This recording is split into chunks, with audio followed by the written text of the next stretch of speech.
उसको देख के मेरा दिल धड़कता है, उसकी याद में मेरा दिल तड़पता है। ये चीज़ें आपने बहुत सुनी होंगी, है ना? तो आखिर ये दिल का धड़कना है क्या? इसको एक एग्जाम्पल से समझते हैं। हिंदी सिनेमा में जूली नाम की एक फिल्म आई थी, उसमें एक गाना था, My heart is beating, keeps on repeating, I'm waiting for you। तो ये My heart is beating, keeps on repeating, आखिर ये रिपीटिशन जो है, जो बार बार रिपीटिशन वाली एक्टिविटी है जो हार्ट के अंदर, इसी को ही नाम दिया जाता है कार्डियक साइकिल का। तो इस आज की क्लास में हम समझेंगे अबाउट द कार्डियक साइकिल के बारे में। तो कार्डियक साइकिल,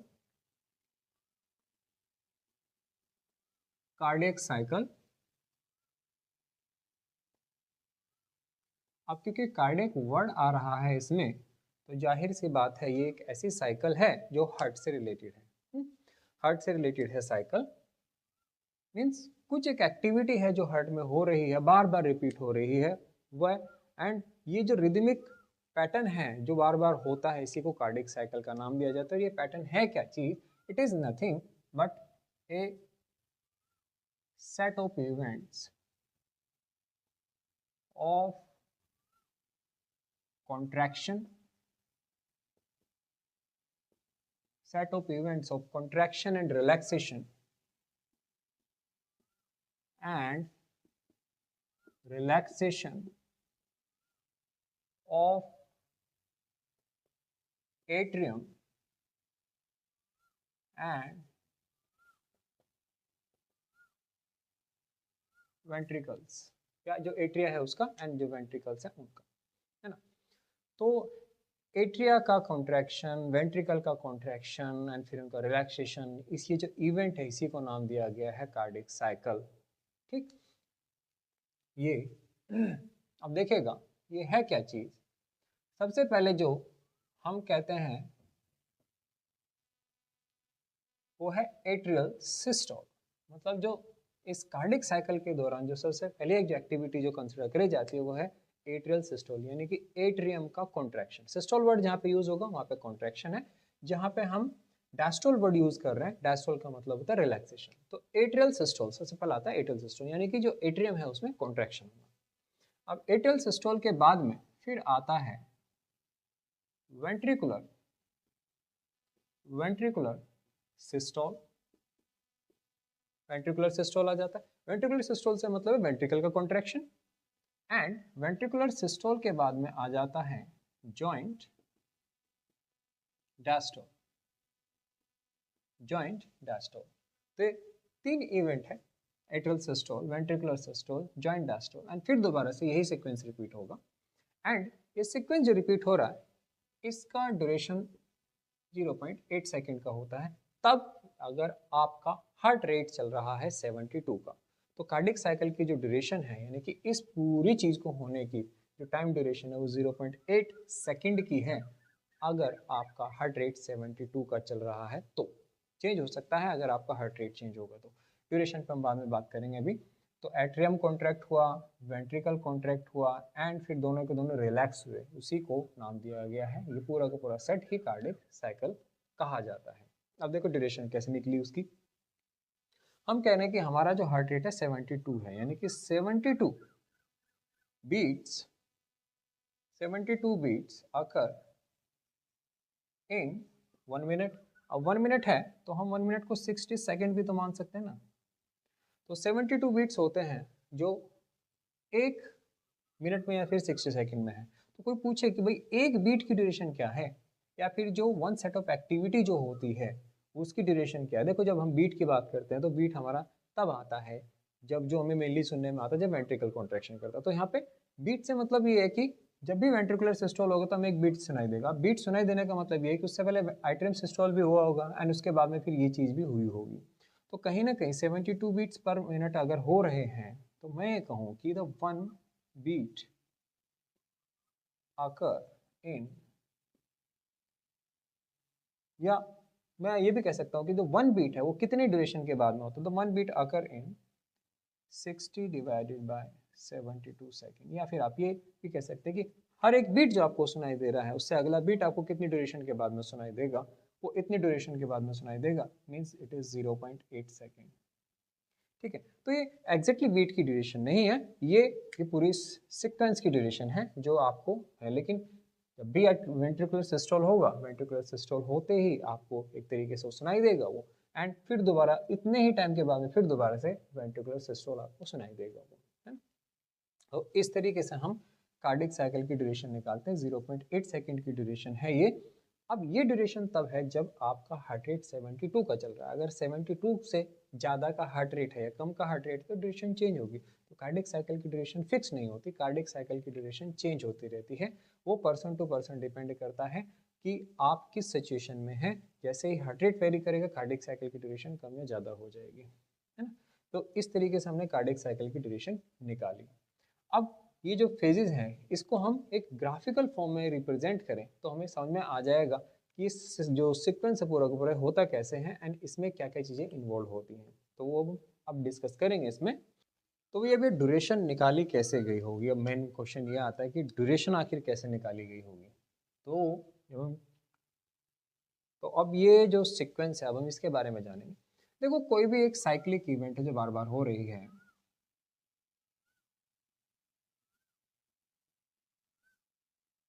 कोई भी एक साइक्लिक इवेंट है जो बार बार हो रही है, मान लिया जाए कि मैं इसको रिप्रेजेंट करूँ इस तरीके से, ये वो साइकिल है जो बार बार रिपीट हो रही है। इस तरीके से हम मान लेते हैं, है ना, मतलब घुमा फिरा के वही एक्टिविटी फिर दोबारा से होगी। हम इसको ऐसे 3 पार्ट में डिवाइड कर लेते हैं। 3 पार्ट में हम इसको डिवाइड कर लेते हैं। तो ये हो गया 0.1 सेकेंड, ये पूरा का पूरा 0.8 सेकेंड की ड्यूरेशन है। ये वाला हिस्सा हो गया 0.3 सेकेंड, एंड ये हो गया 0.4 सेकेंड। ठीक, 0.1 सेकेंड, 0.3 सेकेंड, पूरा का पूरा सीक्वेंस है 0.8 सेकेंड का जो है। ये इसको कहते हैं हम atrial systole. This is atrial systole.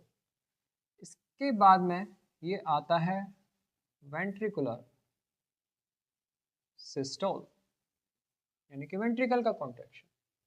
And then उसके बाद में आ जाता है जॉइंट डायस्टोल। जॉइंट डायस्टोल वाला पार्ट आ जाता है, ये है जॉइंट डायस्टोल।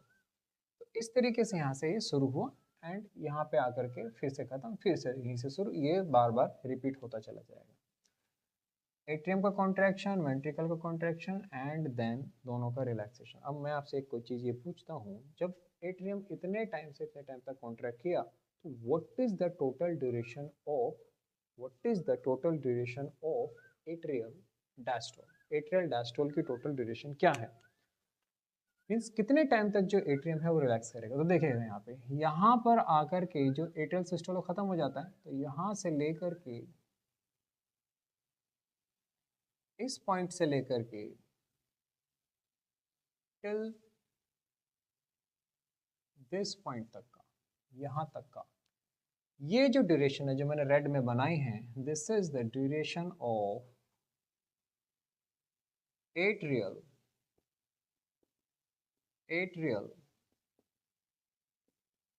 डायस्टोल। ये एट्रियल डायस्टोल की ड्यूरेशन मानी जाएगी, मीन्स एट्रियम इतने टाइम तक रिलैक्स करेगा।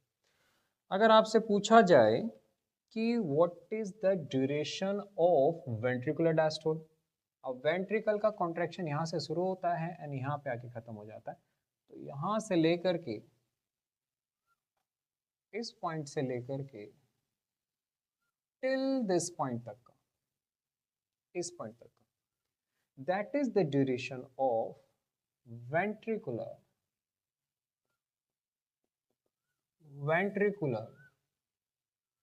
डायस्टोल।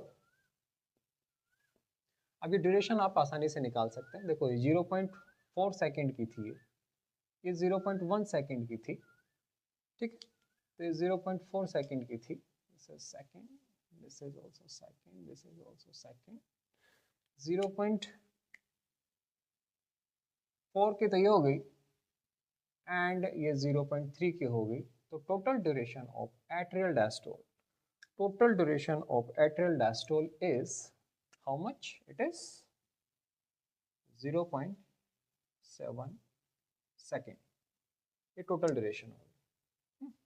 और जो वेंट्रिकुलर डायस्टोल है, वेंट्रिकुलर डायस्टोल की जो टोटल ड्यूरेशन हो गई वो हो गई यहाँ से लेकर के 0.4 एंड 0.1 इज 0.5 सेकेंड, इतनी ड्यूरेशन हुई। तो ये ड्यूरेशन पे बहुत क्वेश्चन आते हैं आपसे ज़्यादातर केस में ये नहीं पूछता कि atrial systole, ventricular systole, joint diastole की ड्यूरेशन कितनी है, बल्कि ये पूछ लेता है कि the total duration of atrial diastole या फिर वेंट्रिकुलर डायस्टोल। इस टाइप के सिंपल क्वेश्चन कार्डियक साइकिल से निकल करके आते हैं। कार्डियक साइकिल की जो ड्यूरेशन है उस पर भी क्वेश्चन आते हैं नीट में, उस स्टेटमेंट बना करके देता है कि अगर ये ड्यूरेशन चेंज हो जाए, ये सॉरी अगर ये हार्ट रेट अगर चेंज होगा तो कार्डियक साइकिल की ड्यूरेशन बढ़ेगी कम होगी, वो आप आसानी से निकाल सकते हैं। कंसीडरिंग कि कितना हार्ट रेट है, आपको जब भी कार्डियक साइकिल की ड्यूरेशन निकालनी हो 60 को डिवाइड कर दीजिएगा हार्ट रेट से, तो उससे आपको ड्यूरेशन मिल जाएगी आसानी से। तो ये पैटर्न है जो बार बार रिपीट होता है। अब एक चीज़ समझिएगा कि जब हम बात करते हैं हार्ट की, तो हार्ट में मैं एक रफ साइड डायग्राम बना रहा हूँ हार्ट का, है ना। तो जो हार्ट है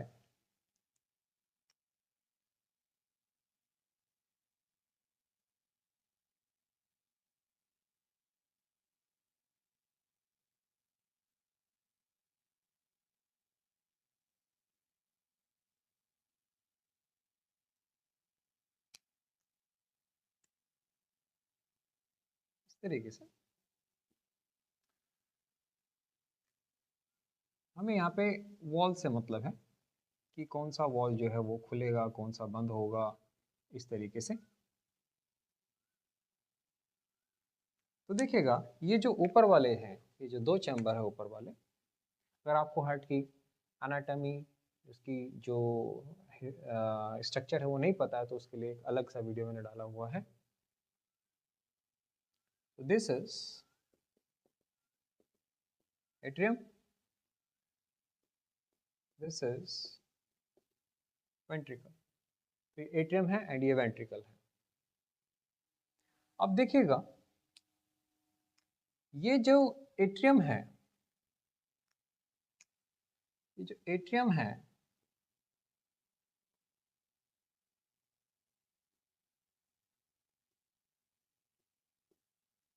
ये एट्रियम के अंदर जो ब्लड भरता है, जो भी ब्लड भरेगा ऑक्सीजनेटेड है डीऑक्सीजनेटेड है उससे मैं कंसर्न नहीं हूँ, मैं सिर्फ यहाँ पे इसको रेड कलर से दिखा रहा हूँ जस्ट आपको बताने के लिए। जो भी ब्लड है वो डीऑक्सीजनेटेड है ऑक्सीजनेटेड है, अभी फिलहाल हमें उससे कंसर्न नहीं है। जो भी ये ब्लड है ये यहाँ पे वेंट्रिकल में पास ऑन होगा, ये वेंट्रिकल में पास ऑन होगा। अब जब ये वेंट्रिकल में पास ऑन हो रहा है तो 30% जो वेंट्रिकल, जितना वेंट्रिकल में ब्लड जाना है 30% की जो फीलिंग है वेंट्रिकल के अंदर वो इस फेज में जाती है। मतलब 30% यहाँ से लेकर के ये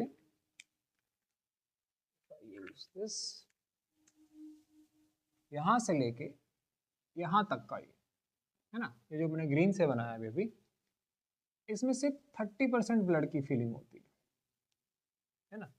ये तो भैया 30% की फीलिंग हुई, उसके बाद में तो फिर वेंट्रिकल ने कॉन्ट्रैक्शन शुरू कर दिया, वेंट्रिकल ने कॉन्ट्रैक्शन शुरू कर दिया तो ब्लड यहाँ से निकलेगा यहाँ से निकलेगा।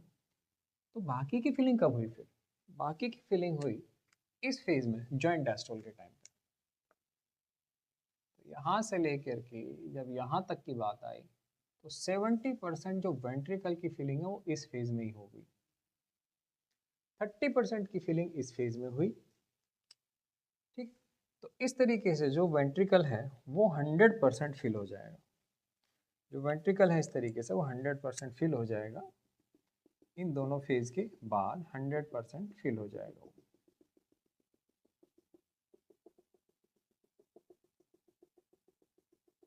मैं आपको एक बार दोबारा बता रहा हूँ। देखिए ये ऊपर है एट्रियम, एक लेफ्ट साइड में एक राइट साइड में है, ठीक। ये है नीचे वेंट्रिकल्स। ब्लड यहाँ से यहाँ पे आता है, एट्रियम से वेंट्रिकल में जाता है, इससे भी एट्रियम से वेंट्रिकल में जाता है। मैं ये कह रहा हूँ कि 70% फिलिंग जो हुई वो हुई जॉइंट डायस्टोल के टाइम पे। जॉइंट डायस्टोल से मतलब है कि जब ये भी और ये भी दोनों के दोनों रिलैक्स कर रहे हैं, ठीक। एंड 30% की जो फीलिंग हुई वो इस फेज के टाइम पे हुई, एट्रियल सिस्टोल के टाइम पे। वैसे ये चीज़ अभी अगर नहीं ज़्यादा क्लियर हो रही तो उसको थोड़े टाइम के लिए होल्ड पर रखिए, आपको अपना आप ही समझ में आ जाएगा। अच्छा, अब यहाँ पे एक चीज़ और है, ये कुछ वॉल्स हैं यहाँ पे, ये वाला एंड यहाँ पे भी वॉल लगे हुए हैं इस तरीके से, ठीक। तो ये वाला जो वॉल है, ये वाले, इनको हम कहते हैं, these are called atrio ventricular valve. Atrio ventricular valve, जिसमें आपके ट्राइकस्पिड एंड बाइकस्पिड आ जाते हैं। ये वाले वॉल है ट्राइकस्पिड एंड बाइकस्पिड। ये जो वॉल है यहाँ पे जो लगे हुए हैं, this is and this is, ये वाले, इनको कहा जाता है, these are semi lunar valve. Semi lunar valve, ठीक है। तो atrio ventricular and semi lunar valves, इनका शेप बहुत मैटर करता है। इनका जो शेप है, जो एट्रियो वेंट्रिकुलर वॉल हम की बात कर रहे हैं, जो एट्रियो वेंट्रिकुलर वॉल की जो हम बात कर रहे हैं, तो एट्रियो वेंट्रिकुलर वॉल का शेप इस तरीके से है, ठीक, इस तरीके से। एंड जो सेमिलुनर है उनका शेप इस तरीके से होता है, ऐसे, इस तरीके से। तो एवी वॉल का शेप ऐसे है, यूँ नीचे की साइड में, एंड इनका है ऐसे, इस डायग्राम के अकॉर्डिंग ऐसे ऊपर की साइड में, ठीक। नीचे की साइड में है, मतलब ये आप मान लीजिए कि ये वाला जो पार्ट है, दिस इज एट्रियम एंड उसके नीचे दिस इज वेंट्रिकल, ठीक। तो शेप ऐसे है। अब अगर वेंट्रिकल में प्रेशर कम होगा एंड एट्रियम में प्रेशर ज़्यादा होगा तो खुल जाएंगे, है ना। ऊपर एट्रियम नीचे वेंट्रिकल, अगर एट्रियम में प्रेशर ज़्यादा वेंट्रिकल में प्रेशर कम तो ये वॉल खुलेंगे। उसके ऑपोजिट, अगर मैं वेंट्रिकल में प्रेशर ज़्यादा है एंड इधर प्रेशर कम है, दिस इज, ये एओर्टा है, पल्मोनरी आर्टरी है, तो अगर इनमें, इन दो ब्लड वेसल्स में प्रेशर ज़्यादा है, सॉरी कम है, एंड वेंट्रिकल में प्रेशर ज़्यादा है तो ये खुल जाएंगे। दोबारा आपको बता रहा हूँ, ये एंड ये वॉल है ट्राइकस्पिड एंड बाइकस्पिड, जिनको हम नाम देते हैं एट्रियोवेंट्रिकुलर वॉल्स। तो यहाँ पर ये एंड ये जो वॉल है, जिनको हम ट्राइकस्पिड बाइकस्पिड का नाम देते हैं, जो राइट साइड है, राइट साइड में ट्राइकस्पिड होता है, जो लेफ्ट साइड में है उसमें बाइकस्पिड होता है ना। रतन टाटा के नाम से आप याद रख सकते हैं, रतन टाटा राइट साइड में इज ट्राइकस्पिड एंड जो लेफ्ट साइड है उसमें बाइकस्पिड होगा। तो ये है जब वेंट्रिकल में प्रेशर कम होगा, एट्रियम में प्रेशर ज़्यादा होगा तो ये ओपन हो जाएंगे, जब वेंट्रिकल में प्रेशर ज़्यादा होगा तो ये क्लोज हो जाएंगे। तो ऐसे ना, अब वेंट्रिकल में प्रेशर ज़्यादा होते ही क्लोज हो जाएंगे, ऐसे, ये वाले, ठीक। वेंट्रिकल में प्रेशर ज़्यादा होगा तो खुलेंगे, तो ये सेमिलर वॉल है, ऐसे हैं, दिस इज लाइक दिस। तो इन वॉल की जो शेप है वो बहुत मैटर करती है यहाँ पर। तो आई होप आपको अब तक समझ में आएगा। मैं एक बार आपको समराइज कर रहा हूँ, ये पूरी की पूरी कार्डियक साइकिल है, ठीक। 0.8 सेकंड की होती है, अलग अलग फेजेस हैं, atrial systole, ventricular systole, joint diastole. पहले होता है एट्रियल सिस्टोल जो कि 0.1 सेकंड के लिए चलेगा, फिर उसके बाद में वेंट्रिकल कॉन्ट्रैक्ट करेगा, देन उसके बाद में दोनों के दोनों रिलैक्स करेंगे। लेकिन एट्रियम इतने टाइम तक कॉन्ट्रैक्ट किया, मीन्स यहाँ से लेकर के यहाँ तक तो वो रिलैक्स कर रहा है, इसलिए हम उसको कह रहे हैं एट्रियल डायस्टोल, 0.7 सेकंड की ड्यूरेशन का।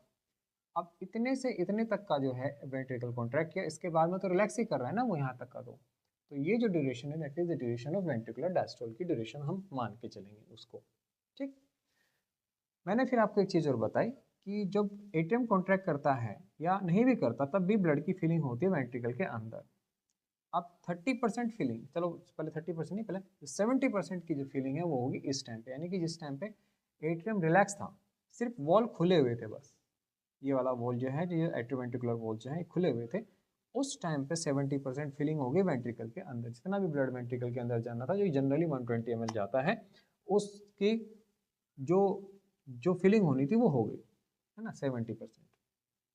फिर एट्रियम ने कॉन्ट्रैक्शन किया, एट्रियम ने कॉन्ट्रैक्शन किया, तब 30% ब्लड और चला गया। मीन्स मेजरली जो वेंट्रिकल फिल होता है वो उस टाइम पे ही फिल हो जाता है जब एट्रियम ने कॉन्ट्रैक्शन किया भी नहीं। जब एट्रियम कॉन्ट्रैक्शन करेगा तब उस टाइम पे सिर्फ 30% ही वेंट्रिकल के अंदर ब्लड की फिलिंग होगी। फिर मैंने आपको वॉल की जो है, वॉल के बारे में बताया कि दो वॉल हैं यहाँ पे, जो राइट साइड में है दैट इज ट्राइकस्पिड, एंड जो लेफ्ट साइड में वहाँ पे बाइकस्पिड होता है। तो ये जो वॉल है ट्राइकस्पिड बाइकस्पिड वगैरह, जिनको हम एट्रियोवेंट्रिकुलर वॉल भी कहते हैं, इनका शेप बहुत मैटर करता है। अगर यहाँ पे प्रेशर ज़्यादा होगा, यहाँ पे प्रेशर कम होगा तो ये ओपन होंगे। अगर यहाँ प्रेशर ज़्यादा होगा, यहाँ प्रेशर कम होगा तो ये क्लोज हो जाएंगे। एंड यहाँ प्रेशर ज़्यादा होगा, यहाँ कम होगा तो ये खुल जाएंगे। इधर प्रेशर ज़्यादा हुआ, ये पल्मोनरी आर्टरी एओर्टा जो है, इनमें अगर प्रेशर ज़्यादा होता है तो ये बंद हो जाएंगे, क्योंकि शेप ऐसा इस तरीके से है। ठीक, तो खुलने वाला एंड बंद होने वाला सीक्वेंस इस तरीके से होता है।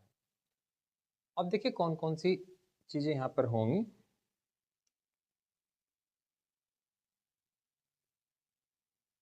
अब देखिए कौन कौन सी चीज़ें यहाँ पर होंगी, किस तरीके से होता है।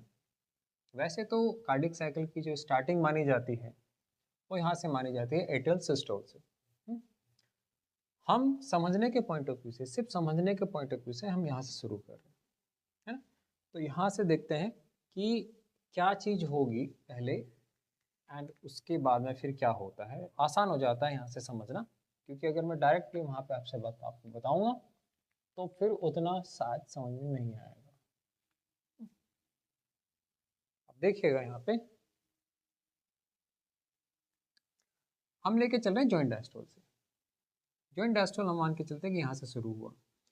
जॉइंट डायस्टोल से मतलब है कि इस पॉइंट से जो एट्रियम है, जो एट्रिया है, यानी कि दोनों के दोनों जो एट्रियम है एंड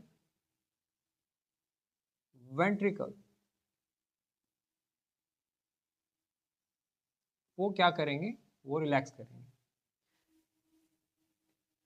जो एट्रियम है एंड जो वेंट्रिकल्स हैं, ये दोनों को दोनों रिलैक्स करेंगे। अब दोनों को दोनों रिलैक्स कर रहे हैं, आप ऐसा मान के चलिएगा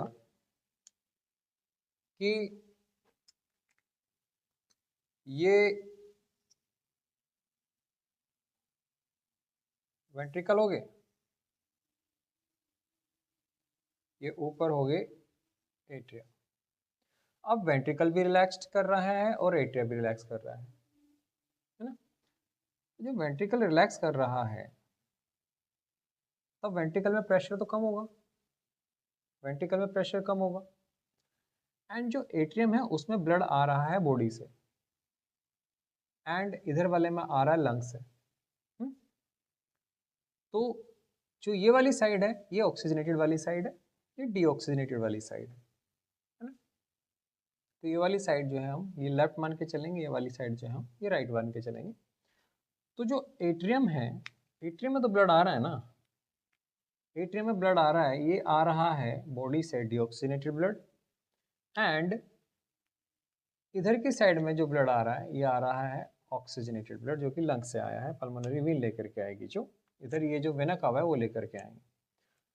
तो इस टाइम पर जब एट्रियन वेंट्रिकल दोनों के दोनों रिलैक्स्ड हैं, इसमें वेंट्रिकल में प्रेशर कम है, दो प्रेशर जो है वो एट्रियम में भी इतना ज़्यादा नहीं होता, बट बिकॉज ब्लड की फीलिंग हो रही है तो ये जो ब्लड है ये नीचे पास ऑन होगा, ये नीचे पास ऑन होगा। मैंने आपको बताया भी था कि 70% फीलिंग जो है वेंट्रिकल की इसी फेज में हो जानी है। तो जो 70% फीलिंग जब होगी तो 70% फीलिंग तो तभी पॉसिबल है ना जब ये जो ए वी वॉल है, ये जो ए वी वॉल है दोनों के दोनों ओपन एंड की, जो ट्राइकस्पिड एंड जो बाइकस्पिड है वो ओपन होने चाहिए ना। देखो कार्डियक साइकिल में लॉजिक है, अगर आप लॉजिक से याद रखोगे, आपको ये याद रखना है कि भाई 70% फीलिंग वेंट्रिकल की होनी है। अब 70% फीलिंग वेंट्रिकल की तभी पॉसिबल है जब ये जो राइट साइड में जो ट्राइकस्पिड है, जो लेफ्ट साइड में जो बाइकस्पिड है, ठीक, तो ये जो ए वी वॉल है ये ओपन होंगे तभी तो ना फीलिंग होगी। तो जिस टाइम पे हम जॉइंट डायस्टोल की बात करते हैं तो जॉइंट डायस्टोल में हमें एक चीज़ देखने को मिली कि जॉइंट डायस्टोल के टाइम पे जो एवी वॉल हैं वो रहेंगे ओपन, ठीक। तो इस टाइम पे ओपन है। अब यहाँ पे अगर हम बात करें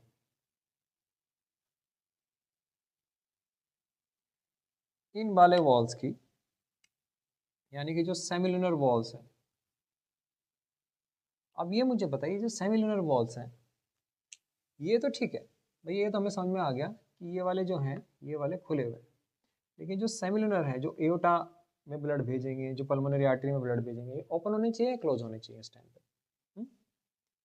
देखो, जब वेंट्रिकल कॉन्ट्रैक्ट नहीं कर रहा तो वेंट्रिकल में प्रेशर कम है, अब वेंट्रिकल में प्रेशर कम है तो उस टाइम पे हमेशा ही ये जो वॉल है ये हमेशा बंद मिलेंगे।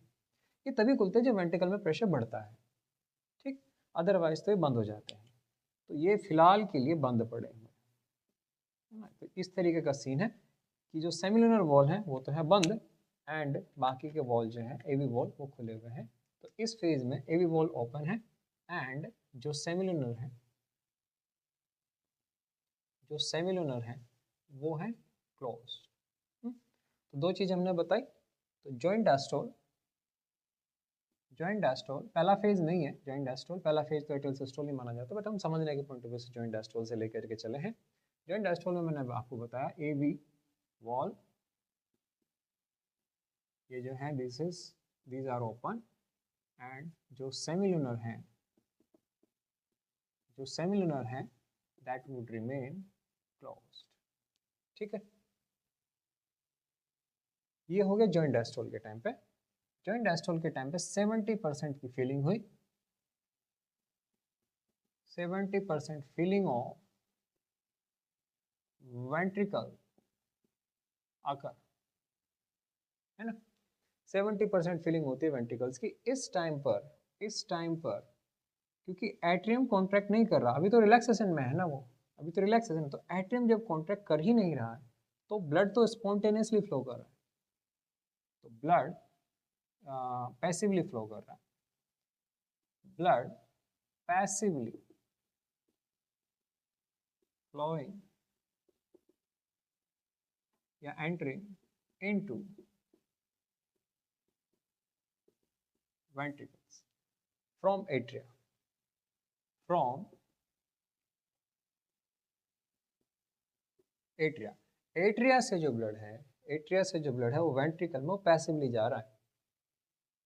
तो आपको मैं एक बार समराइज कर रहा हूँ, देखो जॉइंट डायस्टोल से हम लेके चले हैं, समझने के पॉइंट ऑफ व्यू से बिगिनिंग यहाँ से मानी जाती है। जॉइंट डायस्टोल के टाइम पे जो वेंट्रिकल है उसमें प्रेशर कम है क्योंकि वेंट्रिकल रिलैक्स कर रहा है, दो एट्रियम भी रिलैक्स कर रहा है, बट एट्रियम में क्या है, ब्लड आ रहा है, डीऑक्सीनेटेड ब्लड आ रहा है, वेना कावा लेकर के आ रहे हैं, पल्मोनरी वीन ऑक्सीनेटेड ब्लड लेकर के आई है, उसकी वजह से एट्रियम का जो ब्लड है वो थोड़ा सा प्रेशर एग्जर्ट करेगा, एंड ये जो एवी वॉल है ये उस टाइम पे ओपन रहेंगे, ओपन रहेंगे जिसकी वजह से ब्लड बढ़ता जाएगा वेंट्रिकल के अंदर, 70% जो फीलिंग है वो इसी फेज में हो जाएगी।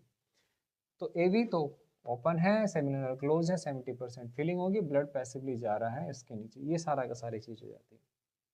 अब यहाँ पे आ जाते हैं एट्रियल सिस्टोल। अब एट्रियल सिस्टोल के टाइम पे क्या होगा, तो एट्रियल सिस्टोल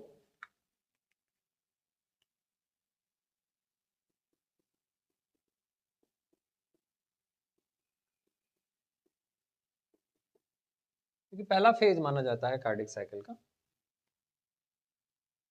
अब देखिएगा इस टाइम पे एट्रियम कॉन्ट्रैक्ट हुए हैं, कॉन्ट्रैक्शन का पर्पज ये है कि जो बचा कुचा ब्लड है वो भी वेंट्रिकल के अंदर आ जाए, तो 30% ब्लड जो था, 30% ब्लड वो भी एट्रियम से वेंट्रिकल के अंदर आ जाएगा, समझे। ये 30% जो फीलिंग है वो इस फेज में होती है, तो सब कुछ सेम रहेगा, कुछ नहीं चेंज होगा, जो वॉल है वो वैसे के वैसे ही रहेंगे, तो everything remain same, everything remain same, ठीक वैसी रहेगी जैसी जॉइंट डायस्टोल के टाइम पे थी, बस चेंज क्या आया, एट्रियम में कॉन्ट्रैक्शन हुआ, एट्रियम में प्रेशर डेवलप हुआ जिसकी वजह से जो बचा कुचा ब्लड था वो वेंट्रिकल के अंदर आ गया। तो यहाँ पर हम कह देंगे कि 30% ब्लड एंटर इनटू वेंट्रिकल। 30% जो ब्लड है, जो रिमेनिंग जो रह गया था वो एंटर करेगा। बाकी का वही सिनेरियो है सारा का सारा, जो हाँ ब्लड यहाँ पैसिवली फ्लो नहीं कर रहा, ब्लड एक्टिवली फ्लो कर रहा है। एक चीज यहाँ पे और है, that is the blood actively flow into ventricle.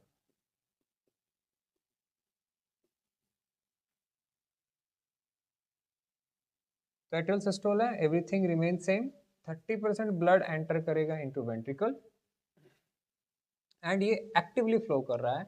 अब ये पैसिवली फ्लो नहीं कर रहा। बाकी के जो वॉल की जो सिचुएशन है, जो एवी है वो ओपन ही है एंड जो सेमिलुनर है वो क्लोज्ड ही है। तो सारा का सारा सिनेरियो लगभग लगभग सेम ही था जो यहाँ पे था जॉइंट डायस्टोल के टाइम पे। बस एट्रियम ने कॉन्ट्रैक्शन किया, एट्रियम में कॉन्ट्रैक्शन की वजह से 30% ब्लड और आ गया। ठीक हो गया। अब मेजर जो चेंजेस आते हैं यहाँ पे आते हैं जब वेंट्रिकुलर सिस्टोल शुरू होता है उस टाइम पर। इसके बाद में नेक्स्ट फेज जो आता है वो आता है वेंट्रिकुलर सिस्टोल एंड इसी फेज में मैक्सिमम चेंजेस होते हैं। तो ये है वेंट्रिकुलर सिस्टोल। अब देखिए इसमें क्या क्या चेंजेस होंगे। जो सबसे पहला जो चेंज हो रहा है यहाँ पे, जब हम बात करते हैं कि जब वेंट्रिकुलर सिस्टोल शुरू होने जा रहा है, इस पॉइंट पे वेंट्रिकल ने कॉन्ट्रैक्ट करना शुरू किया। जब वेंट्रिकल कॉन्ट्रैक्ट करेगा तो उसके अंदर प्रेशर जनरेट होगा। प्रेशर जनरेट होने की वजह से जो ये ट्राइकस्पिड बाइकस्पिड वॉल हैं, ये जो वॉल हैं ये बंद हो जाएंगे। मैंने आपको बताया था ना कि इस तरीके से होता है कि ऐसा शेप है। अगर ये नीचे वेंट्रिकल है, वेंट्रिकल में जैसे प्रेशर जनरेट होगा, वेंट्रिकल कॉन्ट्रैक्ट कर रहा है, वेंट्रिकल कॉन्ट्रैक्ट करेगा तो ये ऐसे क्लोज हो जाएंगे, तो ये क्लोज हो जाएंगे। तो ये वाला और ये वाला जो है क्लोज होगा वेंट्रिकुलर सिस्टोल के टाइम पे। तो सबसे पहले जो चीज हुई यहाँ पे वो हुई that is closing of AV valves, है ना। तो जैसे ही वेंट्रिकल ने कॉन्ट्रैक्ट करना शुरू किया तो ये बंद हो गए, ये बंद हो गई। अब ये चीज याद रखिए, ये तो भी बंद ही पड़े हुए हैं, ये तो भी बंद ही पड़े हुए हैं सेमिलुनर। तो वेंट्रिकल ने कॉन्ट्रैक्ट करना शुरू किया, इस टाइम पे ये बंद हो गए एवी वॉल एंड ये तो भी बंद ही पड़े हुए। तो वेंट्रिकल बन गया क्लोज चैम्बर, वेंट्रिकल बन गया क्लोज चैम्बर। अब वेंट्रिकल फिर से कॉन्ट्रैक्ट कर रहा है कर रहा है कर रहा है, उसकी वजह से प्रेशर और ज़्यादा डेवलप हुआ। अब ये जो सेमिलुनर वॉल है, ये जो सेमिलुनर वॉल है ये ओपन हो जाएंगे क्योंकि वेंट्रिकल में प्रेशर बढ़ गया है। वेंट्रिकल में प्रेशर बढ़ने की वजह से ये तो देखो ओपन नहीं हो सकते क्योंकि ये तो क्लोज हो गए इस टाइम पे। ठीक, तो जो एवी है वो तो क्लोज हो जाएंगे। अब ऑप्शन यही बचता है कि जो सेमिलुनर है वो ओपन हो जाए। तो यहाँ पर एवी क्लोज होने के बाद में जो नेक्स्ट इवेंट हुई वो हुई कि इसके जो नेक्स्ट इवेंट यहाँ पे हुई that is opening of semilunar walls. ये चीज हुई। दोबारा आपको बता रहा हूँ, वेंट्रिकल ने कॉन्ट्रैक्शन स्टार्ट किया, जैसे कॉन्ट्रैक्शन स्टार्ट करेगा सबसे पहले एवी वॉल बंद हो जाएंगे। ठीक, अभी तक सेमिलुनर ओपन नहीं हुए, लेकिन तो कुछ ड्यूरेशन ऐसी होगी, कुछ ड्यूरेशन ऐसी होगी जिसमें दोनों ही वॉल बंद मिलेंगे। मतलब ये भी बंद हो गया, अभी ये भी ओपन नहीं हुए हैं। अब जैसे और ज़्यादा प्रेशर डेवलप होगा, और ज़्यादा प्रेशर डेवलप होते ही जो सेमिलुनर है वो ओपन होंगे। अब देखिएगा यहाँ पे एवी के बंद होने से सेमिलुनर के ओपन होने तक की ड्यूरेशन को, एवी के बंद होने से सेमिलुनर के ओपन होने तक की ड्यूरेशन को, जब ये बंद हुए एंड ये तब तक ओपन नहीं हुए थे, इस ड्यूरेशन को हम कहते हैं iso volumetric systole. Iso volumetric systole. तो हमने यहाँ पे क्या देखा कि जब एवी क्लोज हुए एंड सेमिलुनर अभी तक ओपन नहीं हुए, इसके बीच की ड्यूरेशन को हमने नाम दिया आइसो वॉल्यूमेट्रिक सिस्टोल। आइसो का मतलब सेम, वॉल्यू का मतलब वॉल्यूमेट्रिक का मतलब वॉल्यूम, सेम वॉल्यूम वाला सिस्टोल। जब जब वेंट्रिकल कॉन्ट्रैक्ट कर रहा है, अभी तक जब वेंट्रिकल कॉन्ट्रैक्ट कर रहा है, अब अभी जो एवी हैं वो तो बंद हो चुके हैं, सेमिलुनर अभी तक ओपन हुए नहीं, एंड वेंट्रिकल कॉन्ट्रैक्ट कर रहा है। दोबारा बता रहा हूँ, एवी बंद हुए हैं, सेमिलुनर अभी तक ओपन हुए नहीं, एंड वेंट्रिकल कॉन्ट्रैक्ट कर रहा है। तो जब वेंट्रिकल कॉन्ट्रैक्ट करेगा तो उसकी वॉल्यूम में कोई चेंज नहीं आएगा। ये ठीक है, एक वैसी सिचुएशन है कि भाई एक गुब्बारा है, एक बलून है, इस टाइप का बलून है, ऑल्दो बलून इस शेप का होता नहीं है, बट आप मान लीजिए, एंड उस बलून में 2 ओपनिंग है। ठीक, अब आप इस बलून को अगर पकड़ के ऐसे दबाएंगे, इसमें हवा भरी हुई है, आप इस बलून को इधर से दबाएंगे तो इसकी वॉल्यूम में कोई चेंज नहीं आएगा। वॉल्यूम में कोई चेंज इसलिए नहीं आएगा क्योंकि एयर तो कहीं से निकल नहीं सकती, ये भी बंद है, ये भी बंद है ना। तो आप इधर से दबाएंगे तो इधर से एक्सपेंड कर जाएगा वो। तो इसी तरीके की सिचुएशन है वेंट्रिकल के साथ में भी। जब वेंट्रिकल कॉन्ट्रैक्ट करता है, क्योंकि दोनों ही दोनों वॉल एक टाइम पे बंद है, जिस टाइम पे ये बंद हुआ और अभी तक ये ओपन नहीं हुआ, तो उस ड्यूरेशन में वेंट्रिकल की वॉल्यूम में कोई चेंज नहीं आएगा, वेंट्रिकल की वॉल्यूम में कोई चेंज नहीं आएगा, इसलिए हमने वर्ड यूज किया आइसो वॉल्यूमेट्रिक सिस्टोल, है ना। अब देखिएगा, तो सेमिलुनर वॉल ओपन हो गए, यानी कि ये वाला जो वॉल है ये ओपन हो गया है, एंड ये वाले जो हैं बंद हो जाते हैं, तो ये तो हो गए बंद, एंड जो सेमिलुनर है वो हो गए ओपन। इस टाइम पे ब्लड जाना शुरू हुआ एट्रियम, सॉरी, जो ब्लड जाना शुरू हुआ वेंट्रिकल से एओर्टा में, पल्मोनरी आर्टरी में ब्लड जाना शुरू हुआ, यहाँ से यहाँ पे, यहाँ पे, यहाँ से यहाँ पे ब्लड जाना शुरू हो गया। तो ये चीज़ हो रही है वेंट्रिकुलर सिस्टोल के टाइम पर, ब्लड जाता रहेगा, जाता रहेगा, जाता रहेगा। तो वेंट्रिकुलर सिस्टोल के टाइम पे जो ब्लड है, the blood flow from ventricles into aorta and pulmonary vein, pulmonary vein, इस तरीके से ब्लड जाता रहेगा। यहाँ पर वेंट्रिकुलर सिस्टोल के टाइम पे मैंने आपको जैसे बताया, ए भी तो हो गए क्लोज, एंड जो सेमिलुनर है, सेमिलुनर ओपन, ये चीज होती है वेंट्रिकुलर सिस्टोल के बिगिनिंग में ही हो जाती है। अब यहाँ पे बात आती है जब वेंट्रिकुलर सिस्टोल खत्म होने जा रहा है, इस टाइम पर जब वेंट्रिकुलर सिस्टोल खत्म होने जाना है, तो इस टाइम पर ये यहाँ पर जब वेंट्रिकुलर सिस्टोल खत्म होने जा रहा है, तो वेंट्रिकल में प्रेशर अब बचा नहीं। अब वेंट्रिकल में प्रेशर हो गया कम, क्योंकि सारा का सारा मामला प्रेशर का ही है, जो वॉल को ओपन और क्लोज करने में रोल प्ले करता है। अब वेंट्रिकल में प्रेशर हो गया कम, अब यहाँ से बैक प्रेशर लगने लगा। जो एओर्टा है, जो पल्मोनरी आर्टरी, उसमें जो ब्लड है वो बैक प्रेशर देने लगा। अब बैक प्रेशर देने की वजह से जो सबसे पहले जो चीज़ होगी कि जो सेमिलुनर वॉल है वो क्लोज हो जाएंगे, तो ये क्लोज हो जाएंगे। ठीक, मैं आपको दोबारा बता रहा हूँ इस चीज़ को कि जो पल्मोनरी, जो एओर्टा है, जो पल्मोनरी आर्टरी है, उसमें ब्लड जो है वो बैक प्रेशर देता है। बैक प्रेशर देने की वजह से बंद हो जाते हैं सेमिलुनर, क्योंकि वेंट्रिकल में इतना प्रेशर बचा नहीं। तो जो सबसे पहली चीज़ यहाँ पे होगी वो होगी, it is the closing of semilunar. अब देखिए सेमिलुनर बंद हो गया, एंड एवी तो अभी बंद पड़े ही हुए, क्योंकि हमने तो बताया था कि एवी क्लोज है। अब सेमिलुनर बंद हो गया, एवी क्लोज पड़े हुए, एंड वेंट्रिकल इस टाइम पे रिलैक्स कर रहा है, क्योंकि ये तो खत्म हो गया फिर ना। तो अब वेंट्रिकल अब यहाँ पे रिलैक्स करना जा रहा है, वेंट्रिकल रिलैक्स करने जा रहा है। इस वजह से जैसे ही वेंट्रिकल रिलैक्स करने जा रहा है, तो यहाँ पर ये जो ब्लड भर गया था अब एट्रियम में, इसकी वजह से ये एक प्रेशर ग्रेडियंट जनरेट करता है, एंड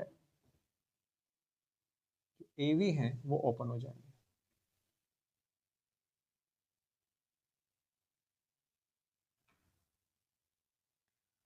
तो एक प्रेशर ग्रेडियंट यहाँ पे जनरेट होता है, यहाँ पे जो प्रेशर है बढ़ता है, यहाँ पे उसके रिलेटिवली प्रेशर कम है, जिसकी वजह से जो एवी वॉल है, तो जो नेक्स्ट चीज हो रही है इससे, नेक्स्ट बिल्कुल जो नेक्स्ट हो रही है इससे वो ये हो रही है कि क्लोजिंग ऑफ सेमिलुनर हुआ एंड ओपनिंग ऑफ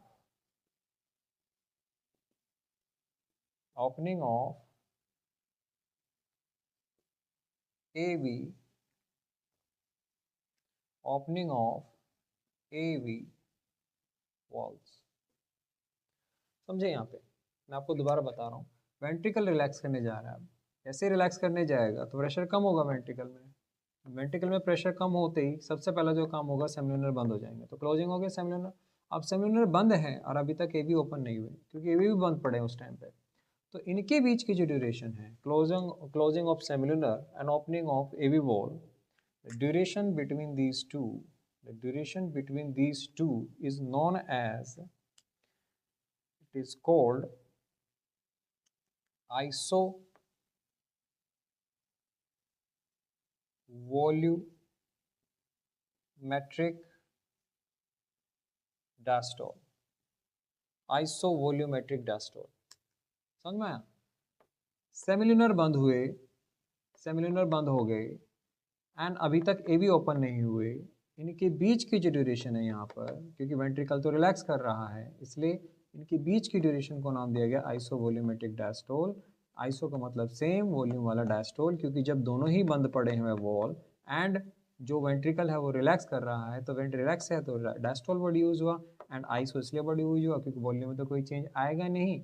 वही बलून आप इमेजिन करिए कि वो बलून है, बलून में कोई वॉल्यूम में चेंज आ नहीं रहा, लेकिन वो रिलैक्स करने की कोशिश कर रहा है, तो उस ड्यूरेशन को हमने आइसोवोल्यूमेट्रिक डायस्टोल का नाम दे दिया। तो ये सीक्वेंस जो होगा वो वेंट्रिकुलर सिस्टोल के टाइम पे होगा। मीन्स इसमें शुरुआत में एवी क्लोज हुआ, सेमिलुनर ओपन हुआ, देन उसके बाद में जो चेंज आया वो ये आया एट एंड में जा करके, that is semilunar close and जो एवी है वो हो गया ओपन।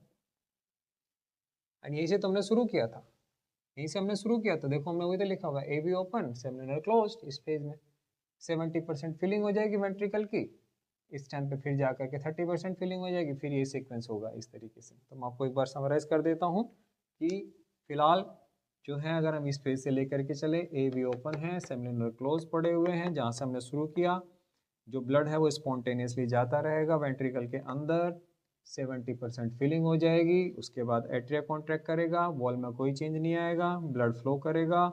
अब ये एक्टिवली फ्लो कर रहा है, यहाँ पे 30% फिलिंग हो गई।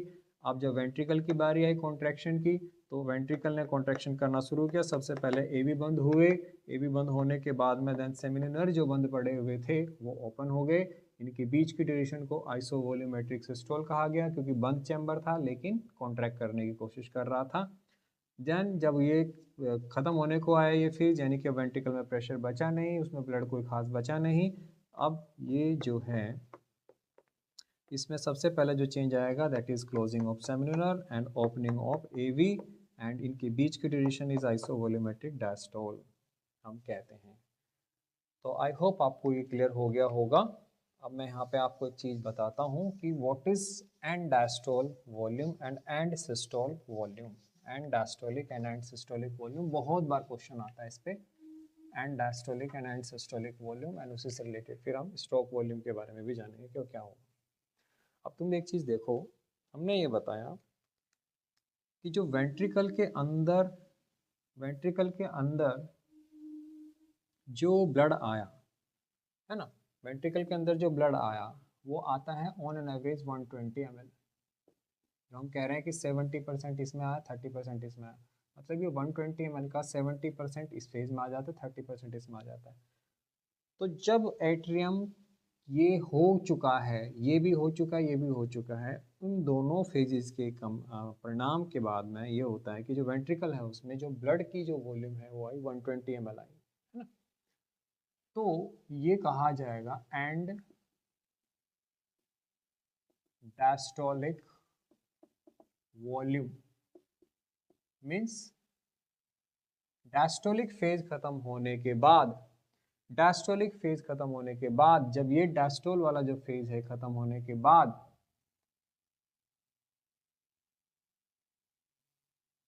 जो वेंट्रिकल के रिस्पेक्ट में है, जब वेंट्रिकल का जो डायस्टोल वाला फेज था, वेंट्रिकल का डायस्टोल देखो यहीं से चल रहा नहीं, वेंट्रिकल का जो डायस्टोलिक फेज था वो खत्म होने के बाद में वेंट्रिकल में जो वॉल्यूम है दैट इज 120 ml। ओके, अब वेंट्रिकल कॉन्ट्रैक्ट करेगा, है ना। अब वेंट्रिकल कॉन्ट्रैक्ट करेगा तो वॉल्यूम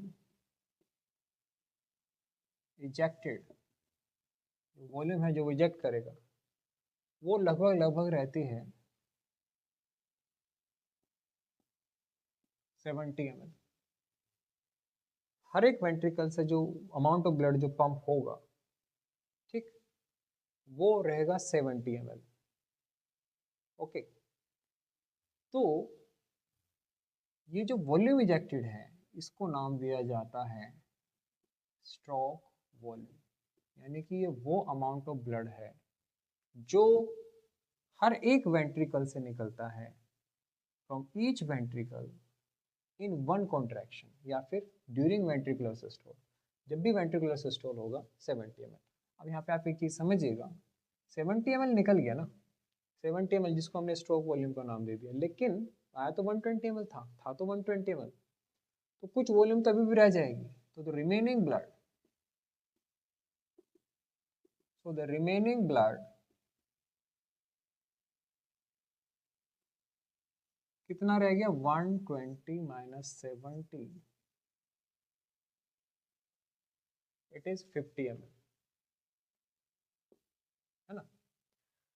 देखो, वेंट्रिकल का जब कॉन्ट्रैक्शन का फेज शुरू, वेंट्रिकल का जब रिलैक्सेशन का फेज खत्म हुआ यहाँ पर इस पॉइंट पर, उस टाइम पे वेंट्रिकल में वॉल्यूम थी 120 ml, उसको हमने नाम दिया and diastolic volume.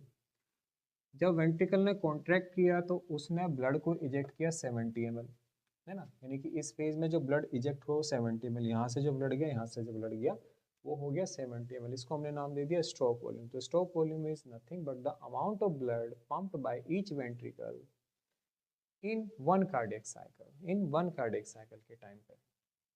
The remaining blood जो रह गया वेंट्रिकल के अंदर वो रह गया 50 ml। मीन्स इस फेज में जब यहाँ पे हम पहुंचे तो यहाँ पे अभी भी वेंट्रिकल के अंदर 50 ml ब्लड बचा हुआ है, इसको नाम देंगे एंड सिस्टोलिक वॉल्यूम, इसको एंड सिस्टोलिक वॉल्यूम नाम दिया जाता है। ठीक, तो आई होप आपको समझ में आया होगा। इस पे बहुत बार क्वेश्चन आते हैं। अब देखो यहाँ पे कोरिलेशन है, यहाँ पे एक कोरिलेशन है, कार्डिक आउटपुट से भी कोरिलेशन है, एंड एक लॉ होता है जिसको हम कहते हैं फ्रैंक स्टर्लिंग लॉ। तो एक इम्पोर्टेंट लॉ है नीट के लिए, फ्रैंक स्टर्लिंग लॉ। अब ये लॉ क्या कहता है, ये लॉ ये कहता है कि the strength of ventricular contraction, ये लॉ जो है, जो फ्रैंक स्टर्लिंग लॉ है, ये कहता है कि the strength of ventricular contraction is directly proportional to end diastolic volume. अब आप इसको समझिएगा, फ्रैंक स्टर्लिंग लॉ है जो कह रहा है कि the strength of ventricular contraction is directly proportional to end diastolic volume, यानी कि जितना ज़्यादा ये अमाउंट रहेगा एंड डायस्टोलिक वॉल्यूम, जितना ज़्यादा ये अमाउंट रहेगा उतना ही स्ट्रेंथ से वेंट्रिकल कॉन्ट्रैक्ट करेगा। मान लीजिए 150 ml होता, तो 150 ml होता तो और ज़्यादा फोर्स से वेंट्रिकल कॉन्ट्रैक्ट करता तो स्ट्रोक वॉल्यूम बढ़ जाता, है ना। तो जितना ज़्यादा एंड डायस्टोलिक वॉल्यूम होगा, स्ट्रोक वॉल्यूम प्रोपोर्शनली उतना ही ज़्यादा होगा। अब स्ट्रोक वॉल्यूम बढ़ेगा तो कुल मिला के जो रिमेनिंग ब्लड वेंट्रिकल में बचेगा वो लगभग 50 ml ही बचेगा। तो ऐसा नहीं होगा कि ब्लड जो है वेंट्रिकल में इकट्ठा होता जाएगा, इकट्ठा होता है, क्योंकि वेंट्रिकल की भी कैपेसिटी है ना भाई। तो वेंट्रिकल की कैपेसिटी है उसकी, तो strength of ventricular contraction directly proportional है एंड डायस्टोलिक वॉल्यूम के। मीन्स जितना ज़्यादा अमाउंट ऑफ ब्लड वेंट्रिकल में प्रेजेंट होगा बिफोर कॉन्ट्रैक्शन, उसी के हिसाब से स्ट्रोक वॉल्यूम चेंज होगा, या फिर उसी के हिसाब से वेंट्रिकुलर स्ट्रेंथ से कॉन्ट्रैक्ट करेगा, ताकि ज़्यादा अमाउंट ऑफ ब्लड उसके पास में है तो ज़्यादा अमाउंट ऑफ ब्लड उसने फेंकना भी तो है। यही कहता है फ्रैंक स्टर्लिंग लॉ। एक और लॉ होता है मैरेज लॉ, जिसको हम कहते हैं मैरेज लॉ का कोरिलेशन होता है heart rate and blood pressure के साथ में, है, जो वो ये कहता है कि इन्वर्सली प्रोपोर्शनल है when the other factor remain constant. तो ये चीज़ याद रखिएगा कि जो हार्ट रेट है, जो ब्लड प्रेशर है, वो इन्वर्सली रिलेटेड होते हैं जब बाकी के फैक्टर जो है वो कांस्टेंट रखे जाएं, यानी कि ब्लड वेसल का जो डायमीटर वगैरह है वो हम कांस्टेंट मान करके चलें, बट जनरली हमारी बॉडी में देखने को आता है कि जब हार्ट रेट बढ़ता है तो हमारा ब्लड प्रेशर भी बढ़ जाता है, because sympathetic nervous system activate हो जाता है, वो उस वजह से होता है। तो वो एक अलग चीज़ है, खैर, बट मैंने आपको यहाँ पे बता दिया है इस तरीके से होता है। तो आई होप आपको क्लियर होगा। तो हमने इसमें कार्डियक साइकिल वाला जो टॉपिक है वो किया। अब आपको कार्डियक साइकिल से रिलेटेड एक और चीज़ आती है जिसको हम कहते हैं कार्डियक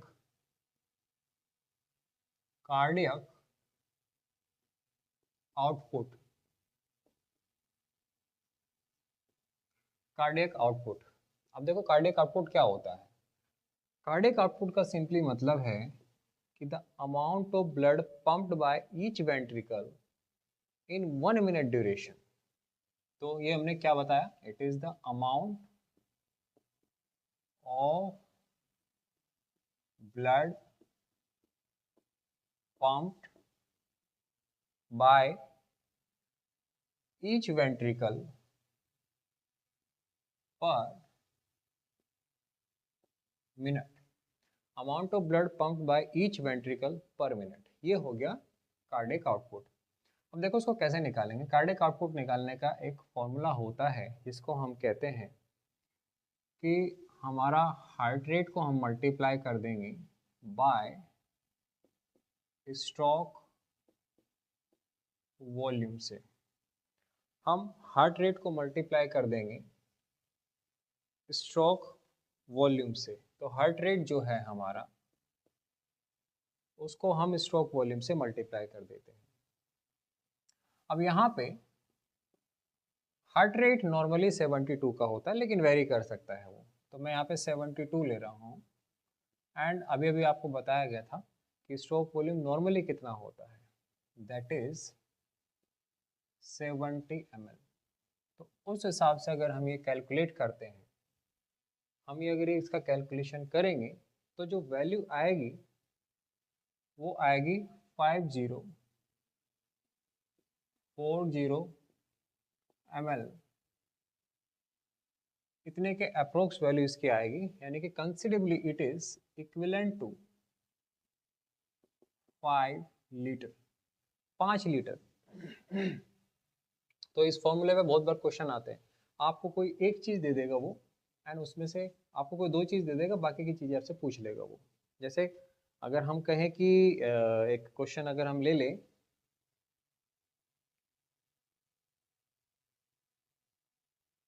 एक क्वेश्चन अगर हम ले लेते हैं इसमें कि एक जो पर्सन है, the amount of and diastolic volume, the amount of and diastolic volume hypothetically consider करते हैं, एक्चुअल में होता है नहीं होता जरूरी नहीं। Amount of and diastolic volume in a person is 150 ml, है ना। तो जो एंड डायस्टोलिक वॉल्यूम है एक पर्सन के अंदर वो है 150 ml, एंड जो and systolic volume is 50 ml। ठीक, तो हमने क्वेश्चन क्या लिया कि amount of and diastolic volume in a person is 150 ml and systolic volume is 50 ml। तो डिटरमाइन करना है, determine the heart rate of person, हमें पर्सन का हार्ट रेट डिटरमाइन करना है considering the normal cardiac output, normal cardiac output को ध्यान में रखते हुए, ये क्वेश्चन है। अब देखो इसको हम कैसे करेंगे। हमें पता है कि जो पर्सन है उसके केस में एंड डायस्टोलिक वॉल्यूम, यानी कि डायस्टोलिक फेज खत्म होने के बाद में जो अमाउंट ऑफ ब्लड था वो था 150 ml, एंड जब सिस्टोलिक फेज खत्म हुआ तब 50 ml उसमें रह गया। तो मीन्स कितना अमाउंट ब्लड जो है उसने पंप किया, तो वो आएगा भाई, एंड डायस्टोलिक वॉल्यूम 150 ml है एंड सिस्टोलिक वॉल्यूम 50 ml है।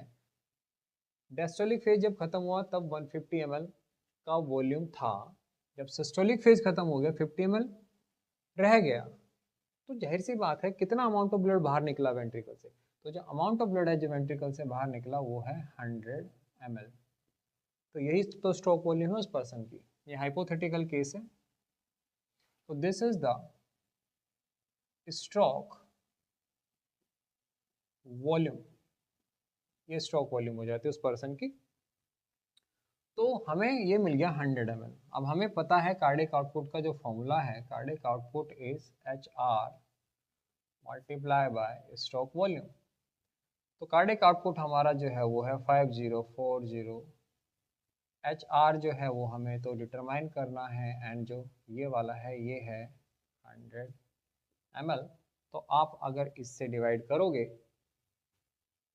तो इससे अगर डिवाइड करोगे तो कंसिडरेबली यहाँ पे डेसिमल आएगा, यानी कि जो पर्सन है उसका हार्ट रेट अप्रोक्सीमेटली 50 का आएगा। इस तरीके से उसका अप्रोक्सीमेट जो हार्ट रेट है उसका 50 का आ जाता है। अब ये जो कार्डिक आउटपुट है, ये अगर हम एक्सरसाइज करते हैं, एक्सरसाइज के टाइम पे चेंज होती है। ड्यूरिंग एक्सरसाइज जो अमाउंट, जो कार्डिक आउटपुट का जो वैल्यू है वो चेंज होगी, एंड वो लगभग चेंज हो जाती है 5 टाइम्स, 5 फोल्ड इंक्रीज हो जाती है कार्डिक आउटपुट।